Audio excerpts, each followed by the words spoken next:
जैसे आप जानते हैं कि राजस्थान में आगमन हो गया था, लेकिन यात्रा को कुछ दिन रोका था क्योंकि वो अपने कार्यक्रम के लिए बाहर गए थे। आज वो धौलपुर होते हुए मध्य प्रदेश में जाएंगे और यात्रा लगातार आगे चल रही है। इसके बाद राजस्थान दोबारा आना होगा 7 तारीख को, फिर महाराष्ट्र गुजरात करने के बाद मुंबई में समापन है।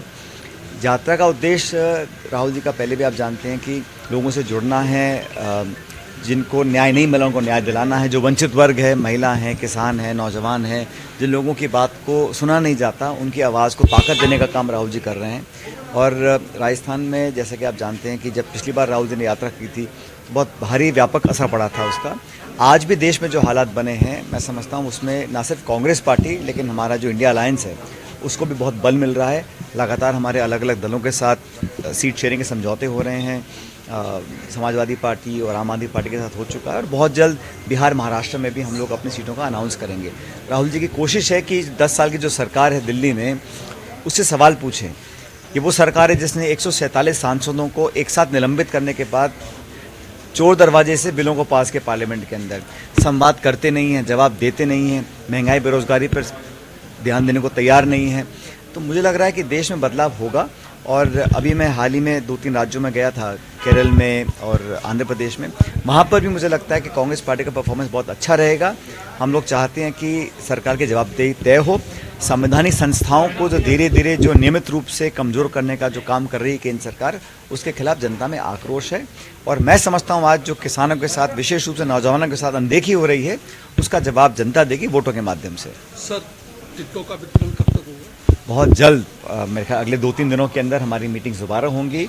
और जो सीईसी है कांग्रेस पार्टी में, सेंट्रल इलेक्शन जो कमेटी है, वही अंतिम निर्णय करती है कि किस व्यक्ति को कहाँ से लोकसभा का टिकट देना है। और कई दौर की चर्चाएं हो चुकी हैं और बहुत जल्द मुझे लगता है कि दिल्ली से टिकटों के उम्मीदवारों की घोषणा हो जाएगी। विधानसभा चुनावों में जो गलती हुई, क्या लोकसभा चुनावों में देखने को? देखिए, चुनाव में हार जीत होती रहती है, लेकिन भाजपा और कांग्रेस का जो जीत का अंतर है वो 1.5% है, तो बहुत ज़्यादा अंतर नहीं था। और ऐसे बहुत सी सीटें हैं जहां पर मुझे लगता है कि कांग्रेस पार्टी को कामयाबी मिलेगी।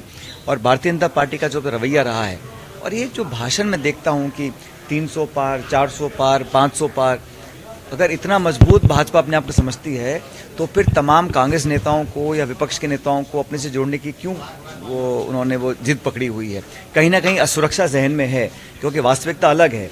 यही 2004 में हुआ था जब वाजपेयी जी प्रधानमंत्री थे, तो इंडिया शाइनिंग का नारा दिया था। इंडिया शाइनिंग करके उन्होंने चुनाव 6 महीने पहले करवाए और फिर सरकार कांग्रेस पार्टी की बन गई थी।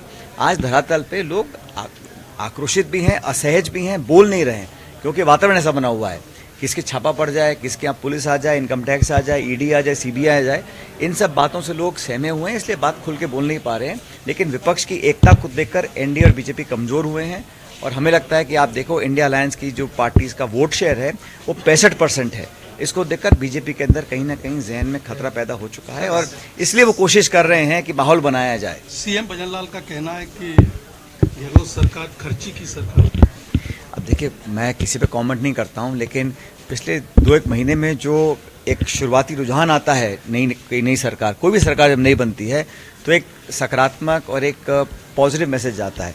ये सरकार मुझे लगता है ऐसा कर नहीं पाई, क्योंकि खिंचाव भी है, कन्फ्यूजन भी है और एक प्रभाव जो है, अफसरशाही ज़्यादा हावी है। पॉलिटिकली जो संदेश देना चाहिए था, एक बहुमत वाली सरकार जब बनती है तो एक कॉन्फिडेंस आता है, लेकिन वो बिल्कुल गायब है। और जनता भी से गांव में काम नहीं हो रहे हैं।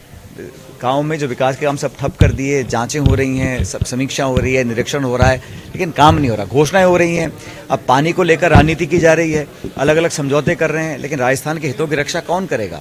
चुनी हुई सरकार को करना चाहिए, स्पष्टता से बताना चाहिए, पारदर्शी तरीके से बताएं कितना पानी मिल रहा है, कितना मिलेगा। अब सिर्फ धन्यवाद हो रहा है, प्रचार हो रहा है और प्रोपेगेंडा हो रहा है, लेकिन पब्लिक सारी बातों को देख रही है।